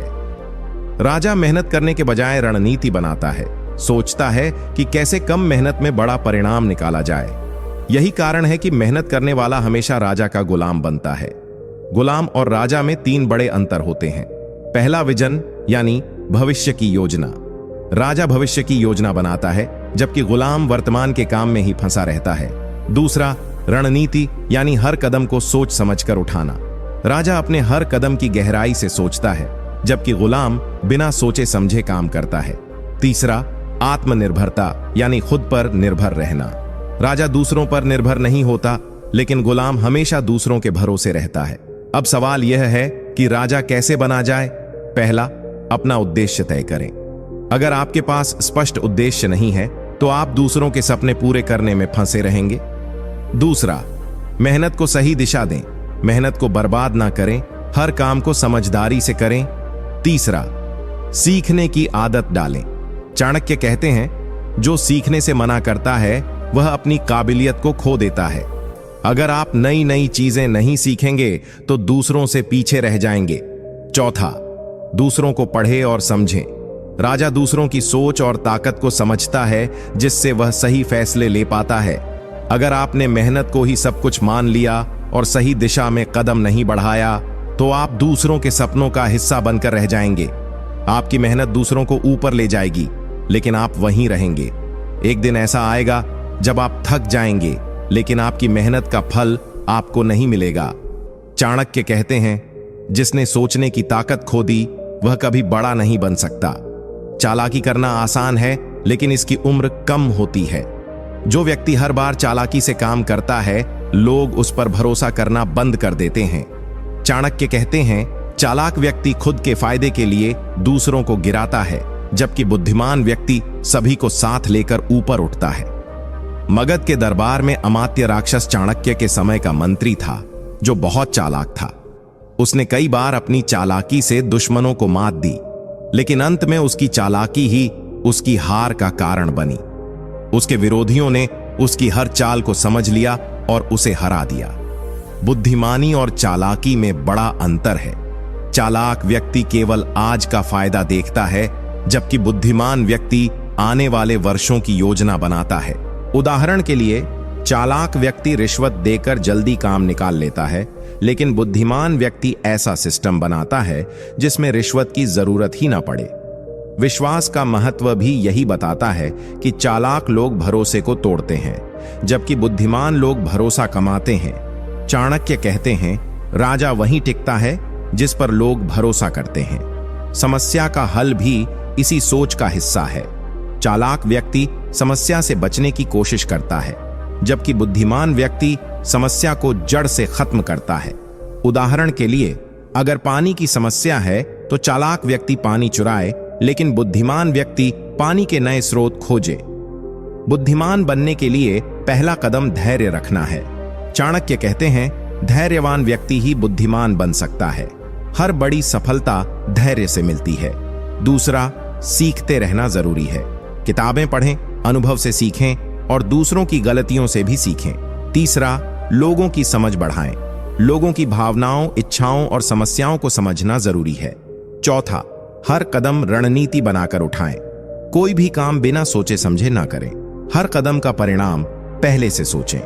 अगर आप चालाक बने रहे तो क्या होगा? पहला, भरोसे की कमी होगी, लोग आप पर कभी भरोसा नहीं करेंगे। दूसरा, अल्पकालिक सफलता मिलेगी, लेकिन वह ज्यादा समय तक नहीं टिकेगी। तीसरा, अकेलापन बढ़ेगा। चाणक्य की चेतावनी है कि चालाक व्यक्ति का पतन निश्चित है, जबकि बुद्धिमान व्यक्ति का उत्थान तय है। एक बार चाणक्य के पास एक नौजवान आया और उसने पूछा, गुरुजी, मैं हमेशा मेहनत करता हूं और चालाक भी हूं, फिर भी राजा क्यों नहीं बन पाता? चाणक्य मुस्कुराए और बोले, क्योंकि तुम अपनी बुद्धि का उपयोग केवल छोटे फायदे के लिए कर रहे हो। बड़े बनने के लिए तुम्हें अपनी सोच का विस्तार करना होगा। मेहनत करो, लेकिन बुद्धिमानी से। चालाकी मत करो, क्योंकि चालाक लोग अपना ही नुकसान करते हैं। चाणक्य के अनुसार लक्ष्यहीन व्यक्ति उस कश्ती के समान है जिसे ना तो नाविक का पता होता है और ना किनारे का। चाणक्य कहते हैं, लक्ष्य व्यक्ति की दिशा तय करता है और दिशा व्यक्ति का भाग्य। लक्ष्य क्यों जरूरी है? पहला, यह दिशाहीनता से बचाता है। जब आपके पास लक्ष्य होगा तो आप जानेंगे कि आपके प्रयास किस ओर जाने चाहिए। दूसरा, यह ऊर्जा का सही उपयोग सुनिश्चित करता है। लक्ष्य आपको अपनी ऊर्जा सही दिशा में लगाने में मदद करता है। तीसरा, यह प्रेरणा का स्रोत बनता है। एक स्पष्ट लक्ष्य आपकी प्रेरणा को जिंदा रखता है। उदाहरण के लिए, सिकंदर महान का लक्ष्य पूरी दुनिया को जीतना था। उसकी स्पष्टता और अटूट संकल्प ने उसे इतिहास का महान योद्धा बनाया। लक्ष्यहीनता के खतरनाक परिणाम भी होते हैं। पहला, समय का नुकसान। बिना लक्ष्य के आपका समय ऐसे ही बर्बाद हो जाएगा और जो समय बीत गया वह कभी वापस नहीं आता। दूसरा, दूसरों की गुलामी। लक्ष्यहीन व्यक्ति अपनी ऊर्जा दूसरों के सपने पूरे करने में खर्च करता है। याद रखें, अगर आपके पास योजना नहीं होगी तो आप दूसरों की योजनाओं का हिस्सा बनेंगे। तीसरा, असफलता का चक्र। जब कोई लक्ष्य नहीं होता तो आप बार बार असफल होते हैं। इससे आत्मविश्वास कम होता है और आप निराशा में घिर जाते हैं। चाणक्य की चेतावनी है कि लक्ष्यहीनता जीवन को जड़ बना देती है। सही लक्ष्य कैसे तय करें? पहला, अपनी क्षमताओं को पहचानें। सबसे पहले समझे कि आप किसमें अच्छे हैं। अपनी ताकतों को पहचाने बिना सही लक्ष्य तय करना मुश्किल है। दूसरा, अपने सपनों को स्पष्ट करें। खुद से पूछें, मैं जीवन में क्या चाहता हूं? बड़े सपने देखिए, लेकिन उन्हें छोटे छोटे हिस्सों में बांटें। तीसरा, स्मार्ट लक्ष्य बनाएं। लक्ष्य विशिष्ट, मापने योग्य, प्राप्त करने योग्य, प्रासंगिक और समयबद्ध होना चाहिए। एक प्रेरक कहानी के अनुसार गुरुकुल में एक बार चाणक्य ने अपने शिष्यों से पूछा, तुम्हारा जीवन क्या है? एक शिष्य बोला, गुरुजी, मैं अभी तय नहीं कर पाया। चाणक्य ने उसे समझाया, तुम्हारा जीवन तब तक व्यर्थ रहेगा जब तक तुम अपने लक्ष्य को स्पष्ट नहीं करोगे। बड़ा बनने के लिए तुम्हें यह समझना होगा कि तुम्हें किस दिशा में जाना है।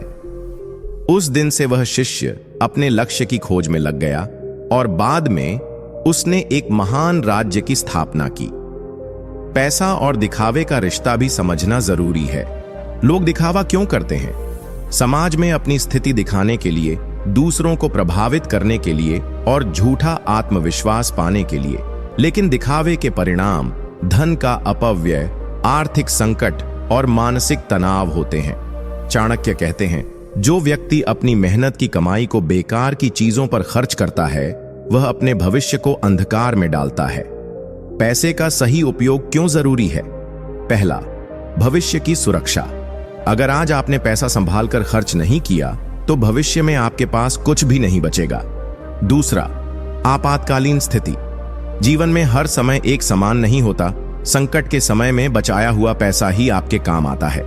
तीसरा, स्वतंत्रता। पैसा आपको दूसरों पर निर्भर होने से बचाता है। सही तरीके से उपयोग किया गया पैसा आपकी आजादी को बनाए रखता है। पैसे का सही प्रबंधन कैसे करें? पहला, अपनी आय से कम खर्च करें। चाणक्य कहते हैं, धन को हमेशा बचाकर रखें। दिखावे में अपनी आय से ज्यादा खर्च करना विनाश की शुरुआत है। दूसरा, बचत की आदत डालें। हर महीने अपनी कमाई का कम से कम 20 से 30% बचत करें। यह पैसा आपका भविष्य सुरक्षित करेगा। तीसरा, निवेश करें। पैसा केवल बचाने से नहीं बढ़ता, उसे सही जगह निवेश करना भी जरूरी है। निवेश का मतलब है कि आपका पैसा और पैसा बनाता है। चौथा, दिखावे से बचे, अपने साधनों के भीतर रहकर जीवन जी। याद रखें, सच्चा राजा वह है जो अपने संसाधनों का विवेकपूर्ण उपयोग करता है। दिखावे के खतरनाक परिणाम हैं। पहला, आर्थिक बोझ। दिखावे के चक्कर में लोग कर्ज में डूब जाते हैं। यह कर्ज न केवल आर्थिक संकट लाता है बल्कि मानसिक शांति भी छीन लेता है। दूसरा, रिश्तों में दरार। जब आप दिखावा करते हैं तो लोग आपके वास्तविक चरित्र को नहीं देख पाते। झूठा दिखावा आपके रिश्तों को कमजोर कर देता है। तीसरा, आत्मसम्मान की कमी। सादगी में ताकत होती है। चाणक्य कहते हैं, सच्चा राजा वही है जो सादगी में जीता है और अपनी असली ताकत को छुपा कर रखता है। दिखावे से बचना चाहिए और अपनी ऊर्जा को अपने साम्राज्य को बनाने में लगाना चाहिए। धन को कमजोर बनाने वाला नहीं बल्कि एक हथियार बनाना चाहिए। पैसा आपका साथी है, दुश्मन नहीं। इसे समझदारी से खर्च करें और अपने संसाधनों का सही उपयोग करें। दिखावे के बजाय अपने पैसे को शिक्षा, स्वास्थ्य और भविष्य की योजनाओं में लगाएं। एक प्रेरक कहानी के अनुसार चाणक्य ने अपने शिष्य को सिखाने के लिए एक बार उसे बाजार भेजा। उन्होंने कहा, तुम बाजार से सबसे कीमती चीज खरीद कर लाओ। शिष्य ने बाजार से सोने की मूर्ति खरीद ली और चाणक्य को दिखाकर कहा, गुरुजी, यह सबसे कीमती है। चाणक्य ने मुस्कुराकर कहा, यह कीमती तो है पर इसका कोई उपयोग नहीं। पैसे का मूल्य तभी है जब वह आपके जीवन को बेहतर बनाए, ना कि दिखावे में बर्बाद हो। उस दिन से शिष्य ने दिखावे से दूर रहना सीखा और अपने धन का सही उपयोग करना शुरू किया। चाणक्य ने कहा, ज्ञान असली साम्राज्य का आधार है। धन खत्म हो सकता है, ज्ञान नहीं। पैसा, संपत्ति और संसाधन नष्ट हो सकते हैं, लेकिन ज्ञान हमेशा आपके साथ रहता है। चाणक्य कहते हैं, ज्ञान वह संपत्ति है जिसे कोई चुरा नहीं सकता। ज्ञान से निर्णय लेने की ताकत मिलती है। राजा और गुलाम के बीच का अंतर उनकी सोच में है। जो इंसान सही समय पर सही निर्णय लेता है वही अपने साम्राज्य का निर्माण कर सकता है। चाणक्य का मानना है कि ज्ञान आपकी असली पहचान है। एक ज्ञानी व्यक्ति किसी भी परिस्थिति में अपनी पहचान बनाए रखता है। धन या रुतबा तो समय के साथ बदल सकते हैं, लेकिन ज्ञान आपके व्यक्तित्व का अटूट हिस्सा बन जाता है। बुद्धिमानी से संसाधनों का उपयोग करें। केवल मेहनत करने से आप गुलाम बन सकते हैं, लेकिन ज्ञान का उपयोग करने से आप नेता बनते हैं। चाणक्य का सिद्धांत है कि ज्ञानवान व्यक्ति संसाधनों की कमी में भी अवसर ढूंढ लेता है। दूसरों को नेतृत्व देना भी ज्ञान का एक हिस्सा है। ज्ञानी व्यक्ति दूसरों को प्रेरित करता है और नेतृत्व करता है। वह अपने ज्ञान का उपयोग करके टीम को सफलता की ओर ले जाता है। नई संभावनाओं की खोज करें। चाणक्य कहते हैं, ज्ञान वह कुंजी है जो नए रास्ते खोलती है। आप अपने ज्ञान के माध्यम से नई योजनाएं और अवसर बना सकते हैं। ज्ञान अर्जित करने के 4 महत्वपूर्ण सूत्र हैं: पढ़ाई और शोध, अनुभव, गुरु का मार्गदर्शन और आत्मनिरीक्षण। पढ़ाई और शोध से नियमित रूप से नई चीजें सीखने और किताबें पढ़ने से ज्ञान अर्जित होता है। अनुभव से असली ज्ञान मिलता है। गुरु का मार्गदर्शन सही दिशा दिखाने में मदद करता है। आत्मनिरीक्षण से खुद की कमजोरियों और गलतियों से सीखने का अवसर मिलता है। ज्ञान की ताकत का एक प्रेरक उदाहरण है। चाणक्य के समय एक गरीब किसान के पास ना धन था ना संसाधन, लेकिन उसने अपने छोटे से खेत में नई तकनीक और अपने अनुभव का इस्तेमाल किया। कुछ ही वर्षों में वह पूरे राज्य का सबसे बड़ा अनाज व्यापारी बन गया। जब राजा ने उससे पूछा, तुमने यह कैसे किया? किसान ने उत्तर दिया, धन मेरे पास नहीं था, पर मेरे पास जो ज्ञान था वह मेरे साम्राज्य को खड़ा करने के लिए काफी था। चाणक्य कहते हैं, जो केवल दिखावे में रुचि रखते हैं वे कभी ज्ञानी नहीं बन सकते। ज्ञानी व्यक्ति अपने परिणाम से खुद को साबित करता है, ना कि अपने शब्दों से। मेहनत के साथ समझ भी जरूरी है। केवल कठोर परिश्रम से आप राजा नहीं बन सकते। आपको अपने हर कदम को सोच समझकर उठाना होगा। ज्ञान से आप गुलामी की मानसिकता तोड़ते हैं। ज्ञान व्यक्ति को स्वतंत्र बनाता है। यह आपको आत्मनिर्भर बनाता है और दूसरों पर निर्भरता खत्म करता है। चाणक्य की सीख है कि सच्चा राजा वह है जो ज्ञान के बल पर शासन करता है। धन और सैनिक से ज्यादा राजा की ताकत उसका ज्ञान है। मेहनत को सही दिशा देने के लिए ज्ञान का सहारा ले। बिना ज्ञान के मेहनत केवल समय और श्रम की बर्बादी है। हमेशा सीखते रहें। जीवन में कभी भी सीखना बंद मत कीजिए। हर दिन एक नया अवसर है कुछ नया जानने का। तो दोस्तों, चाणक्य नीति हमें सिखाती है कि सिर्फ मेहनत करना ही काफी नहीं है। मेहनत तभी सफल होती है जब उसमें सही दिशा हो, सही ज्ञान हो और सही सोच हो। अगर आप भी राजा की तरह अपनी जिंदगी का नियंत्रण अपने हाथों में लेना चाहते हैं तो इन बातों को अपने जीवन में अपनाएं। अब बात आती है आगे की। हमारे चैनल का उद्देश्य है आपको जीवन में सही मार्गदर्शन देना। चाणक्य नीति और महान विचारों के माध्यम से आपकी सोच को मजबूत बनाना। हर हफ्ते हम आपके लिए ऐसी ही प्रेरणादायक कहानियां और विचार लेकर आते हैं जो आपकी जिंदगी को बदल सकते हैं। तो दोस्तों, अगर आपको यह वीडियो पसंद आया हो और अगर आप चाणक्य की नीतियों से और अधिक सीखना चाहते हैं तो हमारे चैनल को सब्सक्राइब करना मत भूलिए। आपके भविष्य का राजा बनने का सफर यहीं से शुरू होता है। ज्ञान से साम्राज्य बनाइए, मेहनत को सही दिशा दीजिए। हमारे चैनल को अब भी सब्सक्राइब करें और घंटी दबाना मत भूलें ताकि हर नई वीडियो की सूचना सबसे पहले आपको मिले। आपके सपनों को सच करने की यात्रा में हम आपके साथ हैं। जय चाणक्य। धन की बचत का रखें ध्यान। व्यक्ति को हमेशा धन की बचत करनी चाहिए।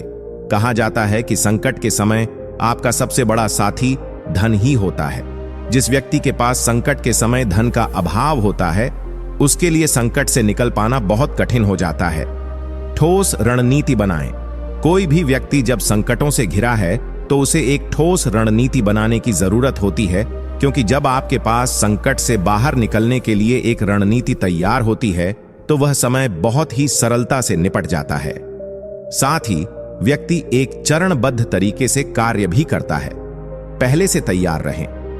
आचार्य चाणक्य के अनुसार जब किसी व्यक्ति पर मुसीबतें आती हैं तो उसे बहुत सावधान रहने की जरूरत होती है, क्योंकि संकट के समय उसके पास ना तो पर्याप्त अवसर होते हैं और ना ही चुनौतियों से निपटने के लिए कोई साधन। इसीलिए अपने आप को पहले से ही तैयार रखना चाहिए, क्योंकि जरा सी चूक बड़ा नुकसान पहुंचा सकती है।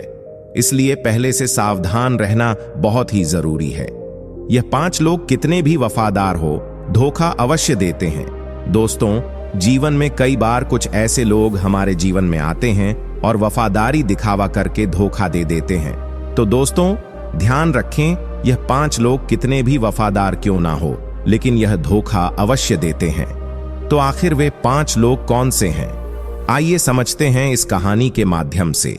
एक बार माता पार्वती भगवान शिव के पास बैठी थीं, तो उन्होंने महादेव से पूछा, प्रभु, इस पृथ्वी पर ऐसे कौन से 5 लोग हैं जो चाहे कितने भी वफादार हों लेकिन धोखा जरूर देते हैं, और जीवन भर साथ कौन निभाता है? फिर भगवान महादेव कहते हैं, हे पार्वती, आज मैं तुम्हें एक ऐसी कहानी सुनाता हूं जिससे तुम समझोगी कि 5 प्रकार के लोग कितने भी वफादार हो मगर धोखा अवश्य देते हैं, और साथ ही यह भी समझोगी कि जीवन भर साथ कौन निभाता है।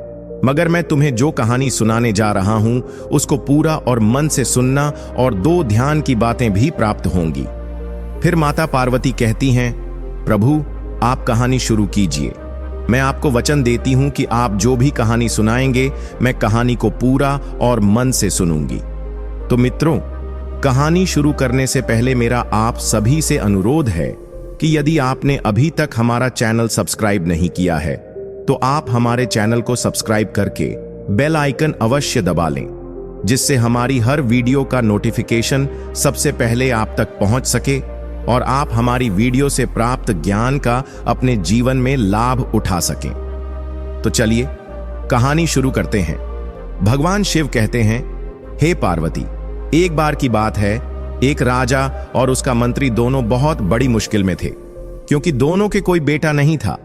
दोनों की एक ही मुश्किल उन दोनों को एक दूसरे के और करीब ले आई थी। वे दोनों एक दूसरे के साथ खुश रहते थे। दोनों अलग अलग केवल कभी कभार ही रहते थे। जहां राजा रहता था वहीं उसका मंत्री भी रहता था, और जहां पर मंत्री रहता था वहां पर राजा रहता था। समय धीरे धीरे गुजरता गया। फिर एक दिन सुबह को राजा और मंत्री दोनों जंगल में शिकार करने के लिए गए। वहां उनको एक साधु मिल गया।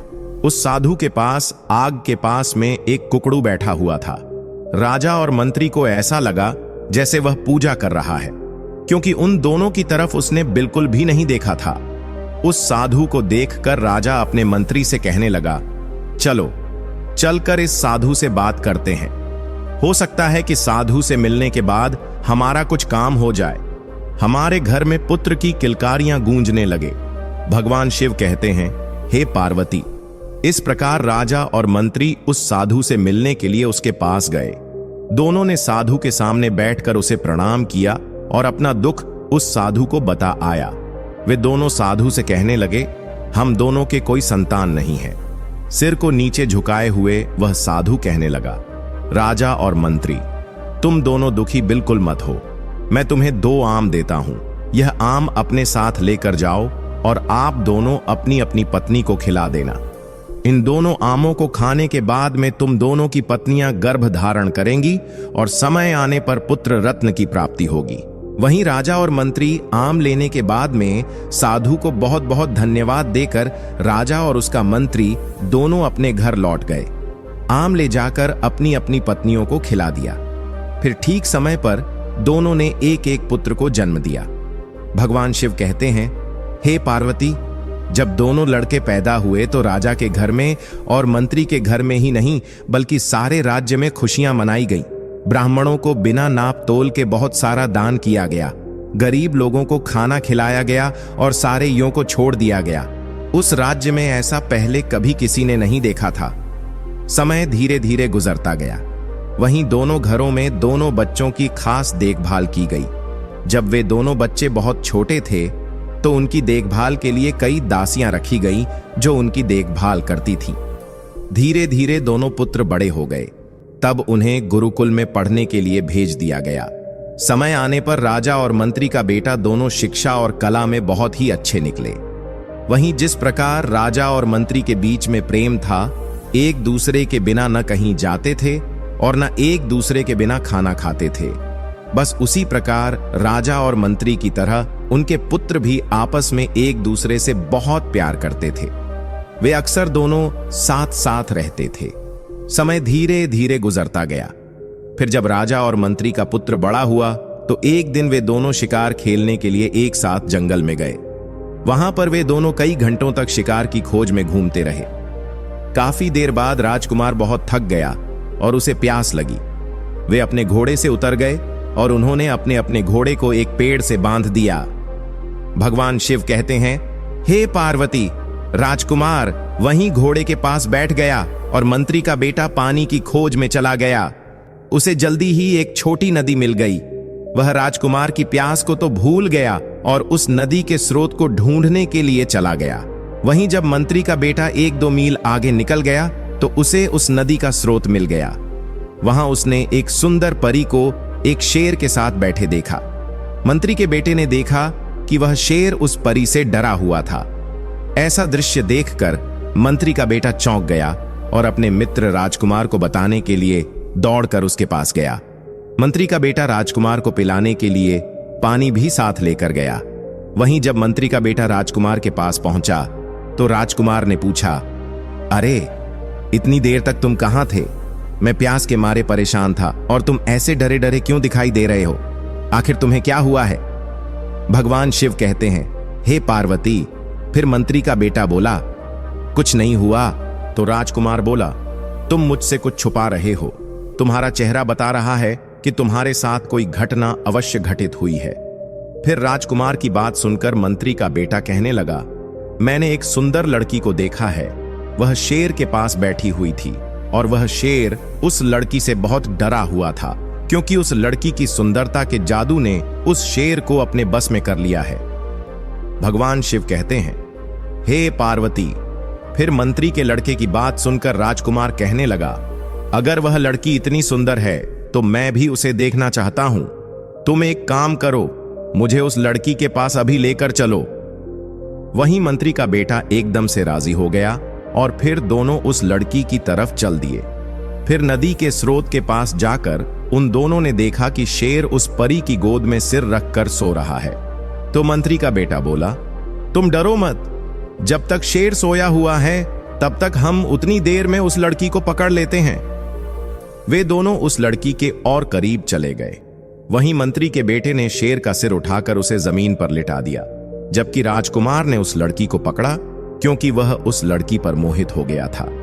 वह उसको साथ लेकर वहां से चल दिया और अपने मित्र मंत्री के बेटे से कहा, मैं इस परी को लेकर जा रहा हूं, तुम मेरा पीछा मत करना। भगवान शिव कहते हैं, हे पार्वती, फिर जब शेर जागता है तो वहां पर मंत्री के बेटे के अलावा किसी और को ना देखकर कहता है, वह परी कहां गई? तो मंत्री का बेटा कहता है, मेरा दोस्त उस परी को लेकर गया। तो शेर बोला, तुम्हारा दोस्त? तुम उसको अपना दोस्त कहते हो जो परी को लेकर चला गया और तुम्हें मरने के लिए मेरे पास छोड़ गया? वह तुम्हारा मित्र नहीं बल्कि तुम्हारा सबसे बड़ा दुश्मन है। हमेशा ध्यान रखना, कभी भी कोई सच्चा दोस्त इस तरीके से अपने दोस्त के साथ ऐसा नहीं करता जैसा तुम्हारे दोस्त राजकुमार ने तुम्हारे साथ किया है। स्वयं तो परी को लेकर चला गया और तुम्हें मेरे पास मरने के लिए छोड़ गया।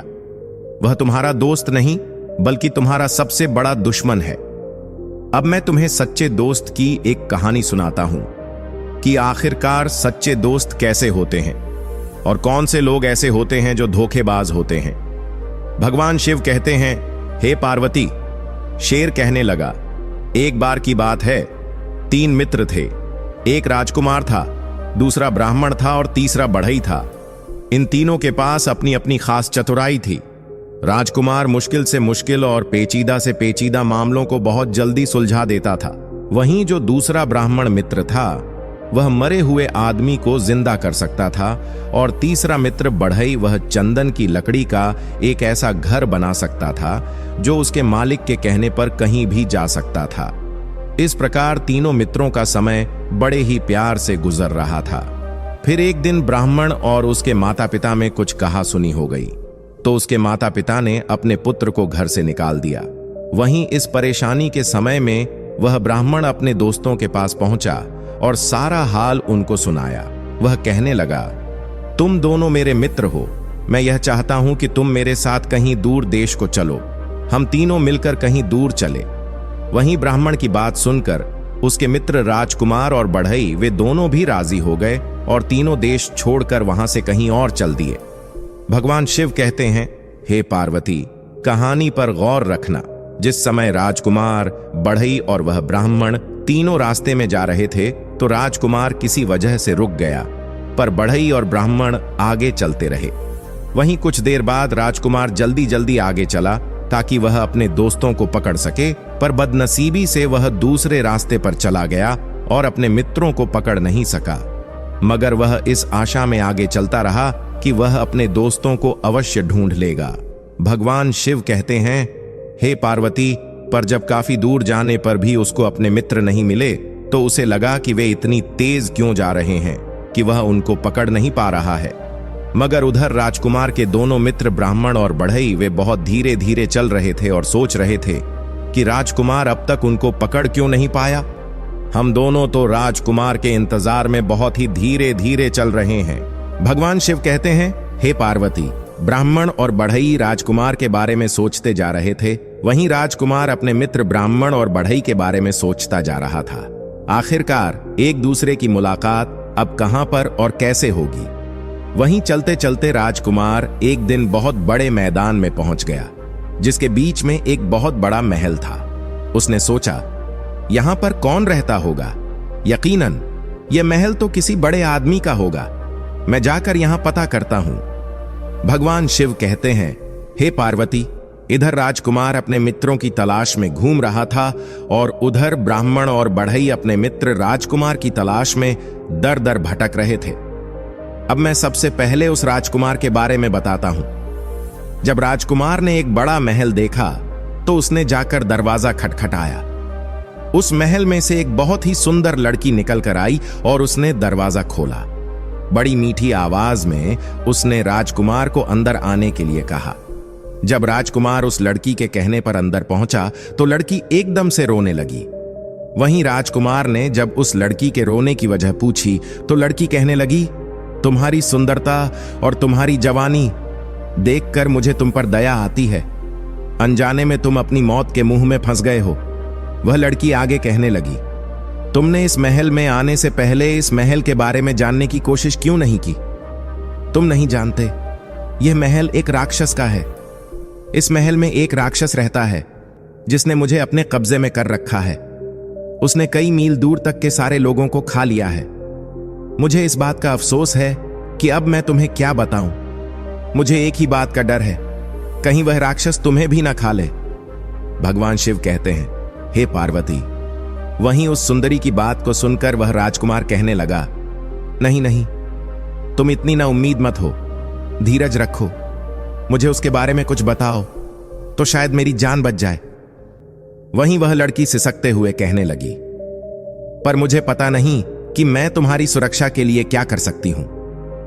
वहीं थोड़ा सोचने के बाद वह लड़की राजकुमार को महल के पीछे वाले कमरे की तरफ ले गई और उसमें रखे एक बड़े बक्से में उसे बंद कर दिया।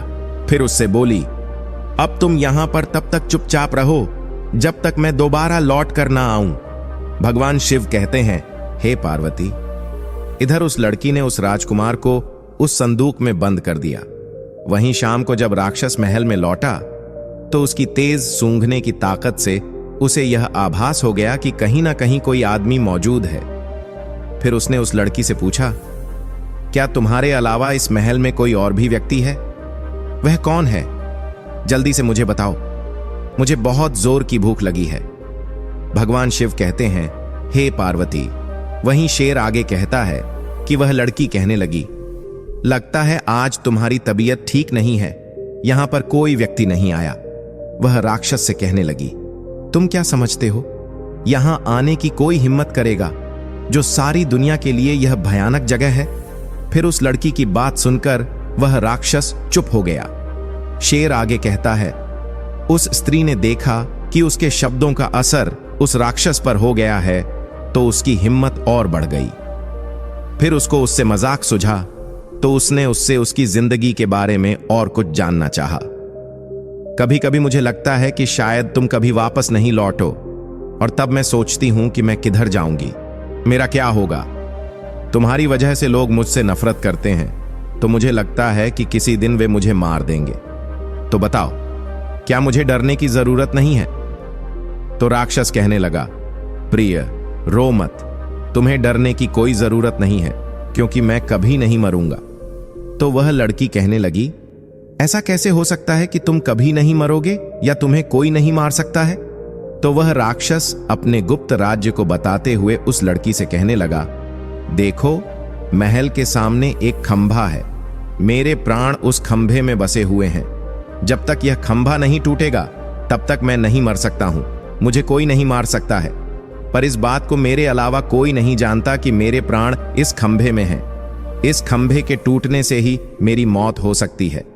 भगवान शिव कहते हैं, हे पार्वती।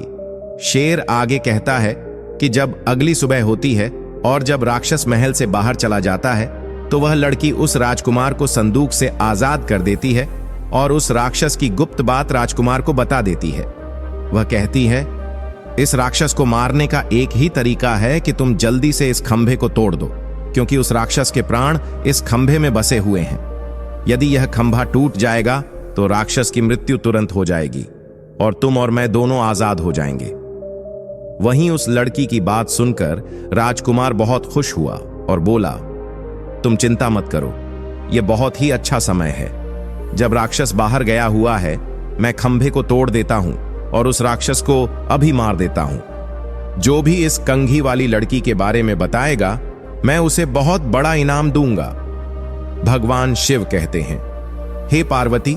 शेर आगे कहता है कि कुछ समय बाद में एक स्त्री मिली जिसने कहा कि वह उस कंघी को पहचानती है।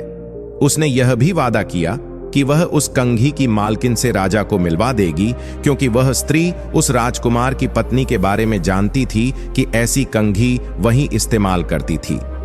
फिर वह स्त्री राजकुमार की पत्नी से मिली और बहुत जल्दी राजकुमार के परिवार में घुल मिल गई। इतना ही नहीं, बल्कि उस स्त्री को उसके महल में रहने के लिए भी बुला लिया गया। उसने तुरंत स्वीकार कर लिया, क्योंकि राजकुमार की पत्नी से उस स्त्री ने मित्रता कर ली थी। फिर राजकुमार की पत्नी ने कहा, तुम हमारी मित्र हो, तुम हमारे घर पर रहो।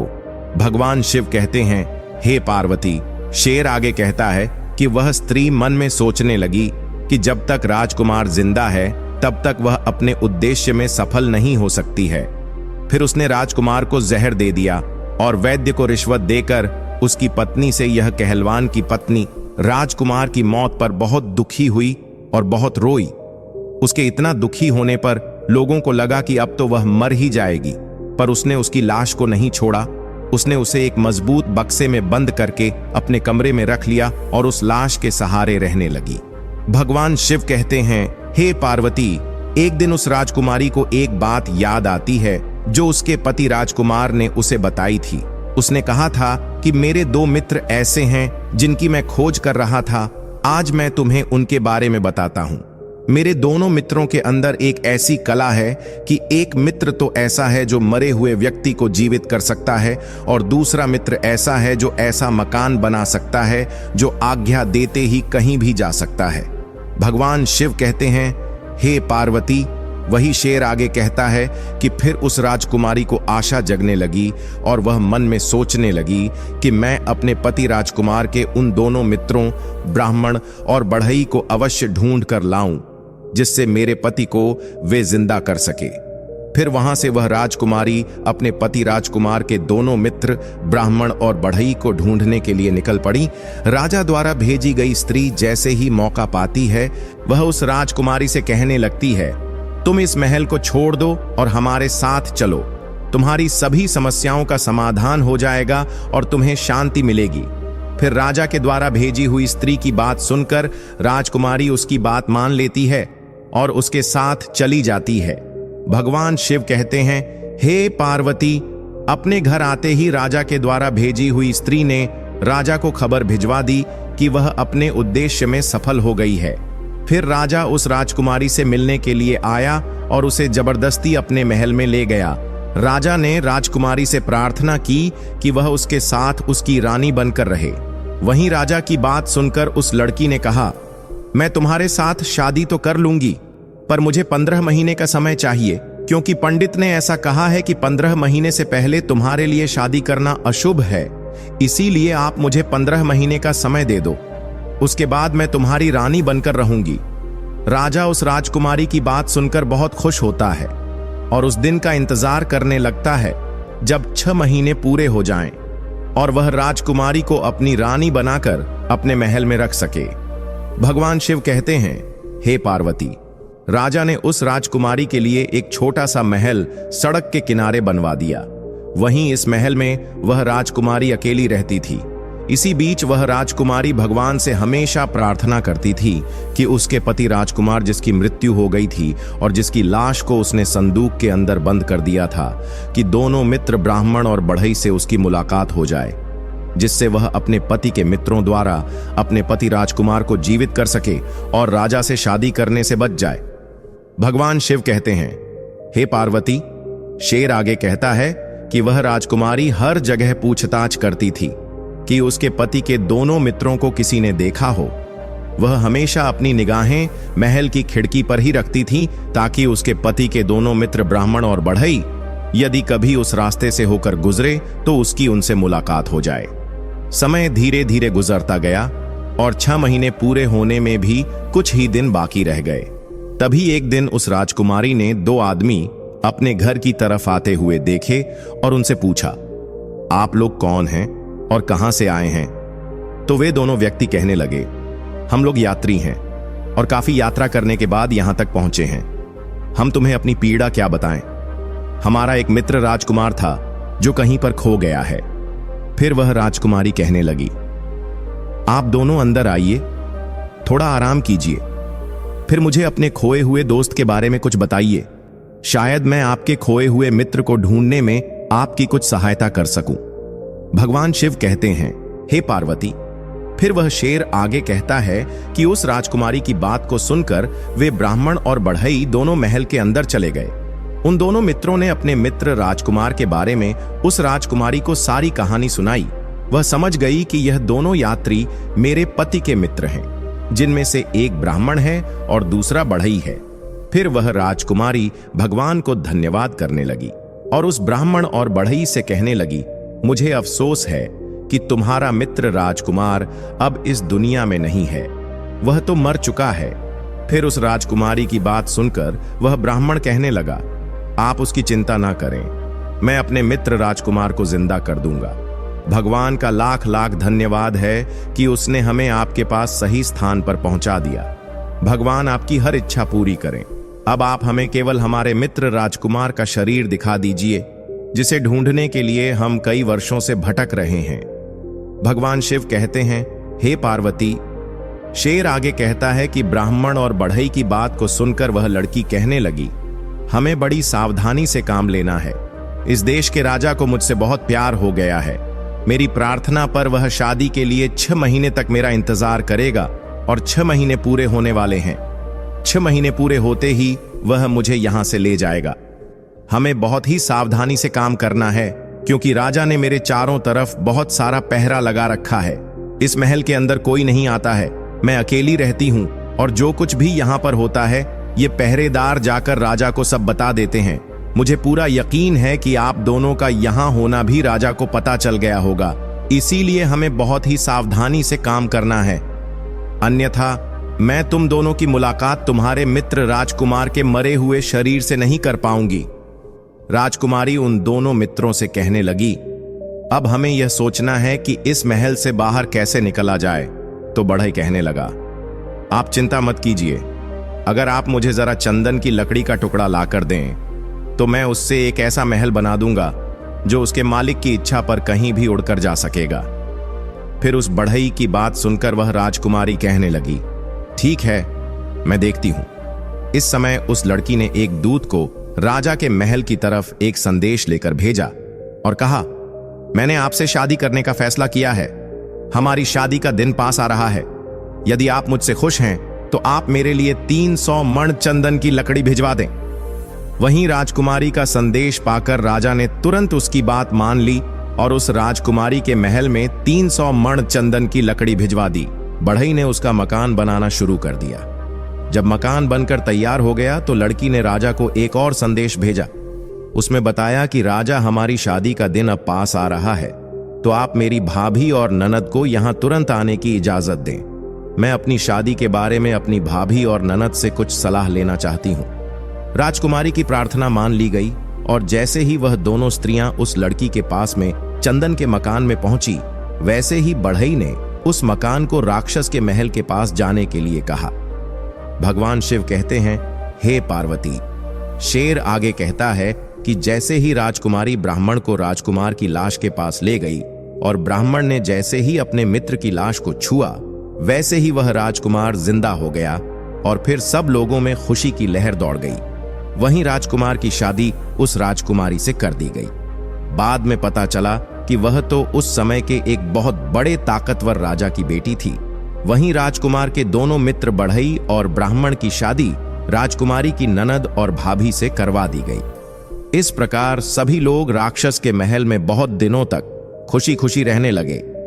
फिर अंत में शेर ने अपनी कहानी खत्म करते हुए मंत्री के बेटे से कहा, जैसे वह ब्राह्मण और बढ़ई उस राजकुमार के मित्र थे, वैसे ही सच्चे मित्र होते हैं। और तुम अपने साथी राजकुमार की तो बात मत करो, जो खुद तो परी को लेकर चला गया और तुमको मेरे पास मरने के लिए छोड़ गया।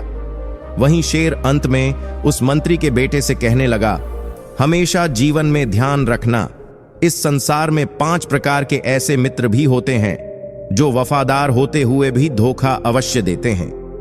फिर वह मंत्री पूछने लगा, आप मुझे अवश्य बताइए, ऐसे कौन से 5 मित्र होते हैं जो वफादार होने पर भी धोखा अवश्य देते हैं? तो शेर कहने लगा, घुमा फिराक बात करने वाले लोग। बहुत से लोग ऐसे होते हैं जो घुमा फिराकर बात करते हैं। ऐसे लोगों के मन में चोर होता है।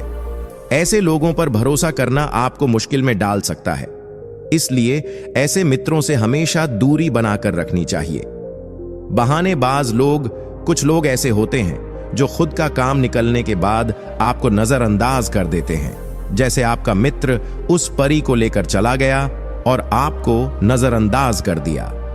समय पर काम ना आने वाले लोग, जब व्यक्ति को सबसे ज्यादा मित्र की जरूरत होती है और तब वह मित्र आपका साथ ना दे, तो समझ लो वह आपका शुभचिंतक नहीं है। झूठ बोलने वाले लोग, झूठ बोलने वाला व्यक्ति अक्सर अपने मुंह को छुपाता है, आंखों में आंखें डालकर बात नहीं करता है और बात बनाने की कोशिश करता है। स्वार्थी लोग, जो मित्र स्वार्थी होते हैं, वे केवल अपने काम से मतलब रखते हैं। उनका ध्यान बस अपने स्वार्थ पर होता है। भगवान शिव कहते हैं, हे पार्वती। फिर तो शेर की बात सुनकर वह मंत्री खुश हो गया और कहने लगा,